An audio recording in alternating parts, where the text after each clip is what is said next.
बिल्कुल, election commission ने ख़त लिखा है सुप्रीम कोर्ट को। अब वहाँ से क्या रद्द-ए-अमल आता है ये is yet to be seen. इसी पर ज़रा तज्ज़िया लेते हैं। सीनियर सहाफ़ी तज्ज़ियाकार आसमा शिराज़ी साहिबा हमारे साथ मौजूद हैं। आसमा साहिबा, अब तहरीक इंसाफ ने अदालत में बताया कि तफसीली मुज़ाकरात हुए, रिपोर्ट जमा करा दी है, मगर कोई पेशरफ नहीं हो सकी और अदालत पंजाब में 14 मई को इलेक्शन कराने के फ़ैसले पर मिनो-अन अमल कराए। ये उनका मुतालबा था जो दोबारा उन्होंने दोहराया है। इसका मतलब ये हुआ कि मुज़ाकरात के दरवाजे अब बंद ही समझें, या अब भी आपको लगता है कि कोई रास्ता निकल आएगा बीच का?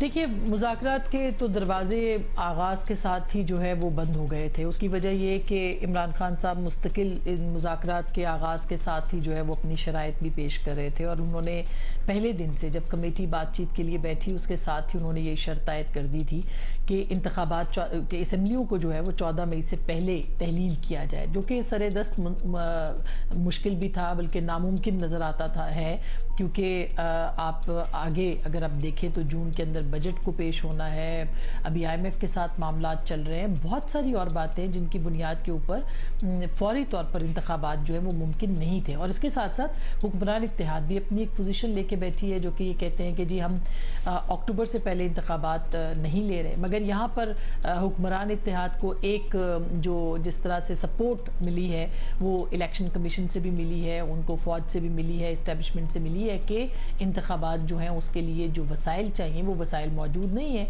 मसलन ये कि उनको जो फौजी एहलकार चाहिए वो सुप्रीम कोर्ट में बताया गया है कि सिक्योरिटी के पेश नज़र कम अज़ कम इंतखाबात से 21 दिन पहले उनको पुल आउट करना पड़ता है, जो मुख्तलिफ ऑपरेशंस के अंदर है, फिर उनकी ट्रेनिंग होती है और फिर वो इंतखाबी मराहिल के अंदर जो है वो जाते हैं सिक्योरिटी के पॉइंट ऑफ व्यू से। और ये तमाम जो सूरत हाल है ये पेश की गई थी सुप्रीम कोर्ट के सामने, जिसकी बुनियाद के ऊपर सुप्रीम कोर्ट ने ये कहा था कि आप जो है वो आपस में बात करें, और उन्होंने ये बात भी बहुत वाज़े लफ्ज़ों में कही थी कि सिक्योरिटी की जो सिचुएशन सामने आई है, जब DGISI और DGMI वगैरह ने उनको ब्रीफिंग दी थी तो उसके ऊपर उन्होंने ये बात कह दी कि अब इस मामले के ऊपर जो है वो काफ़ी कंसर्न्स मौजूद हैं। फिर टाइम फ्रेम ना देने की बात भी सुप्रीम कोर्ट ने की। तो ऐसे लगता है कि तहरीक इंसाफ पहले से ही किसी नतीजे पर पहुँच चुकी थी और इन इंतखाबात के अंदर बहुत ज़्यादा दिलचस्पी का मुजाहरा जो है वो नहीं किया, और हुक्मरान इत्तेहाद जो है वो भी पहले से एक माइंड सेट के साथ चल रही है कि इंतखाबात जो हैं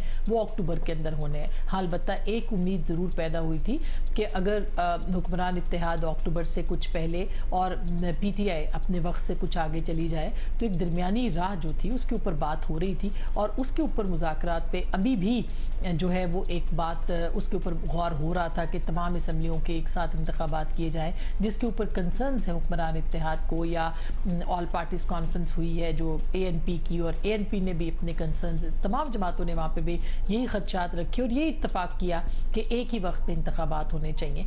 तो मेरा ख्याल है कि ये एक चीज़ ऐसी है जिसको कि आगाज़ के साथ ही उसका अंजाम हमें नज़र आ रहा था कि लगता ऐसे था, और ऐसा ही हुआ कि मुज़ाकरात जो है वो फिर अब अपने इख्तिताम को पहुँचे बगैर किसी नतीजे के ताहाल।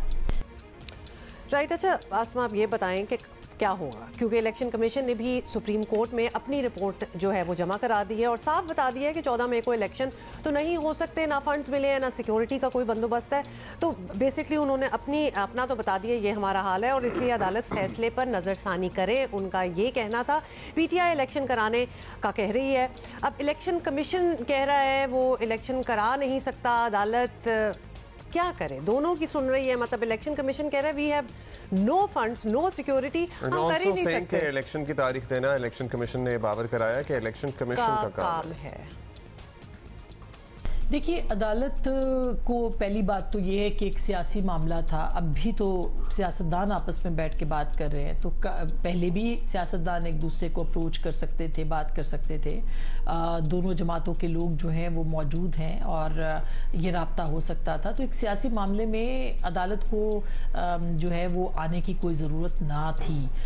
उसकी वजह ये है कि ये एक जो भी मामला था वो शुरू हुआ था एक CCPO की ट्रांसफ़र केस से, और उस ट्रांसफ़र केस में से जो है वो जज साहिबान ने 2 जज साहिबान ने रेकमेंड किया था कि आप चीफ जस्टिस को कि आप इसके ऊपर अज़ खुद नोटिस लें, और फिर वो अज़ खुद नोटिस जो है वो बना। फिर उसके बाद आपने देखा कि सियासी जमातों को जो है वो सुनने का वक्त नहीं मिला, और फिर आपने देखा कि एक तारीख का ऐलान या इलेक्शन कमीशन की तरफ से जो इख्तियार इलेक्शन कमीशन का है वो सुप्रीम कोर्ट ने वो इख्तियार इस्तेमाल किया। आज इलेक्शन कमीशन भी इसके ऊपर जो है सुप्रीम कोर्ट में अपील में चली गई है कि ये इख्तियार उनके पास नहीं था। उन्होंने यहाँ तक कहा है कि ये एक आइन को तहरीर करने की, री राइट करने की जो है वो कोशिश की गई है।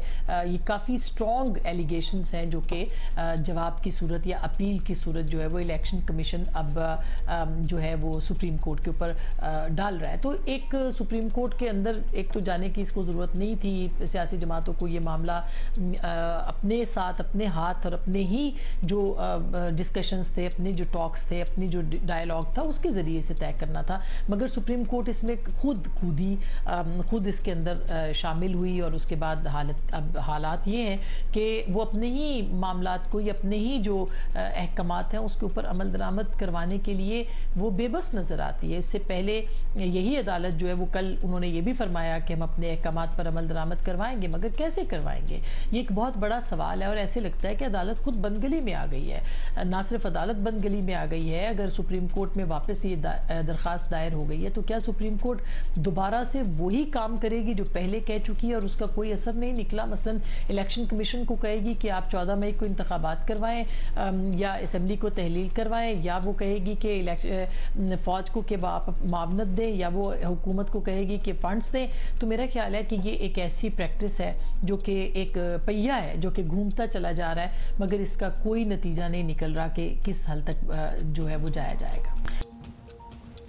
सिचुएशन तो काफ़ी मुश्किल है। अच्छा, आसमा, जैसे आप बता रही हैं। आपसे पूछने थे कि जो पार्लियामेंट में हम देख रहे हैं अरकान असम्बली की, आपको पता ही है कि हर तान अब अदालती फैसलों पर आकर टूट रही है। जजेस के ट्रायल के मुतालबे हो रहे हैं, जवाब तलबी की बातें हो रही हैं। जंग है तो फिर जंगी सही की बातें भी की जा रही हैं। अगर अदालत 14 मई को इलेक्शन कराने के अपने फैसले पर कायम रहती है, जिस पर मौजूदा हालात में तो अमल दरामद इम्पॉसिबल है, होगा क्या फिर? मुल्क किस तरफ जाता हुआ देख रही हैं?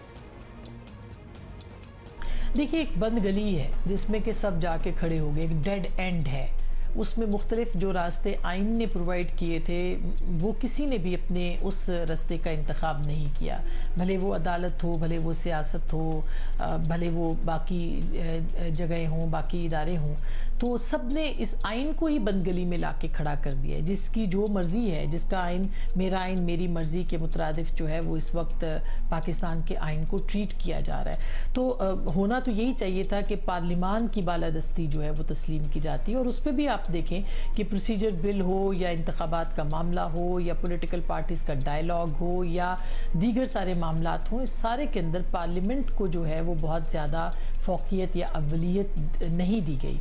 हुक्मरान इत्तेहाद ये कहता नज़र आता है कि पार्लियामान बड़ी इंपॉर्टेंट है, लेकिन उनको भी बहुत देर के साथ जो है वो बात जो है वो मुज़ाकरात याद आए। ये पहले अगर हो जाता ये मामला शुरू तो शायद कोई ना कोई किसी न किसी जगह सल्यूशन जो है वो आ जाती। मगर अब इस बंद गली से निकलने का जो रास्ता है वो एक ही है, और वो है मुज़ाकरात, वो है बातचीत, वो है इस पूरे इस लीगल कोर्स को, इस कानूनी कोर्स को किसी तरफ लेके जाने का। और वो सिर्फ और सिर्फ सियासी जमातें और पार्लियामान नहीं कर सकती है। अब भी वक्त है कि जो डायलॉग का प्रोसेस है इससे बाहर ना निकला जाए। और अक्टूबर की डेट अगर इलेक्शन कमीशन दे रहा है, जो कि उसका इख्तियार है, तो इसके ऊपर जो है वो कहीं ना कहीं ज़रूर उससे पहले या उससे कम दरमियानी रास्ता इख्तियार करके दोनों जो मुतहारिब ग्रुप है इस वक्त उनको किसी न किसी इत्तफाक पे आना पड़ेगा। वरना ये बंदगली जो है ये खुदा न खासा किसी एक्सीडेंट का बायस ना बन जाए। बहुत शुक्रिया आपका आसमा शिराज़ी साहिबा। लेट्स सी क्या होता है।